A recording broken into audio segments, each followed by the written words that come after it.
Hello, welcome to week 5 food and nutrition class. I am your teacher, Mrs. Olayinka. I hope you're good. You're welcome to class again today. And today we're looking at food budgeting. Food budgeting. At the end of this class, I will expect you to be able to define food budgeting. You should be able to tell me the importance of food budgeting and the advantages of food budgeting. Importance and advantages of food budgeting. All right. As a way of introduction to food budgeting, we should know that budgeting is essential for managing financial and planning expenses effectively. If you don't plan, you end up buying unnecessary things in the home. But budgeting ensures that there's proper planning and then finances are well managed. It allows you to track your expenses or your spending and then help you to prioritize the ones you need the most and the ones you don't need, you do away with them. Let's start with budgeting. Anybody want to tell me what budgeting is? Understanding budgeting. What is budgeting? From your own point of view, what do you think budgeting is? Okay, a nice try there. Okay, good. Budgeting is a process of managing finances by planning and monitoring spending. All right, you must plan and monitor your spending. That is what budgeting is all about. You manage your finances. If you don't manage your finances by budgeting, you end up spending unwisely. There's what we call wise spending and unwise spending. And in one of the classes, I told you about buying on impulse. Yes. So buying by impulse will actually come in if you don't budget.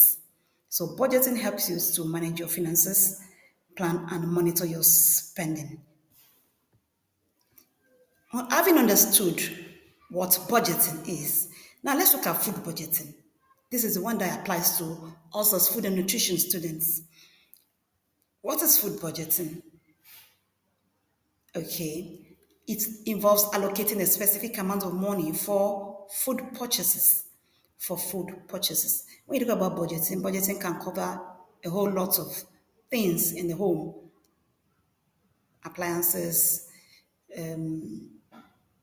different kind of things in the house. But when you talk about food budgeting, it has to do with food purchases. All right, to ensure that the household have nutritious meals at all times. All right, let's look at the importance of food budgeting. Why do we budget for food?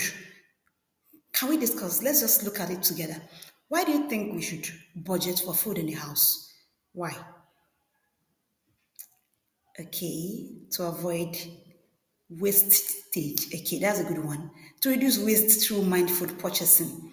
Yes, if you budget well, you reduce waste. You don't buy things that are not necessary in the house.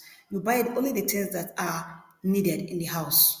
And then you'll be able to prioritize things. It also helps you to control your finances. You track your expenses. Most times we get our money, maybe after collecting your salary or from your business, because you didn't budget for food, you didn't budget, you don't know how you spend the money. But when you budget, you'll be able to track, oh, this is where I spent, this is how I spent this money. It helps you to track your expenses or your spending. Okay, those are some of the importance of food budgeting. All right, now looking at importance of food budgeting in meal planning. In meal planning. Now we have seen how important food budgeting is generally, but in meal planning, does it help? Firstly, it helps you to avoid waste, and then it also helps you to prepare nutritional food for the family because since you have budgeted, you'll be able to get the major items that you need, and then you'll be able to prepare nutritional food for the family from the available resources. Okay, here we'll be looking at the advantages of food budgeting. Just like we looked at the importance, the advantages is so much also similar to the importance of food budgeting.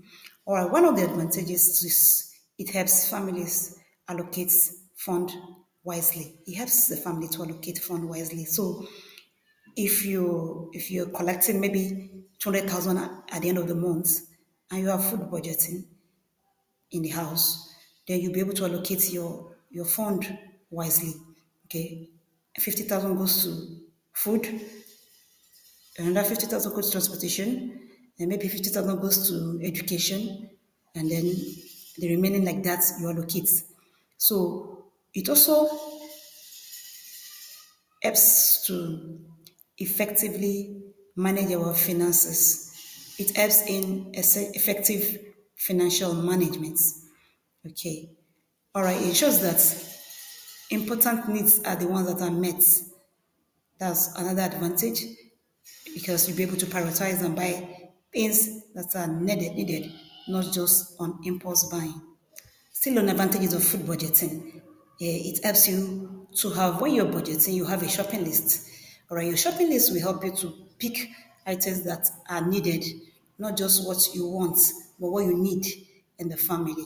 And then you'll be able to buy them. So your shopping list will give you a, a straight up information of the things needed in the house and their prices.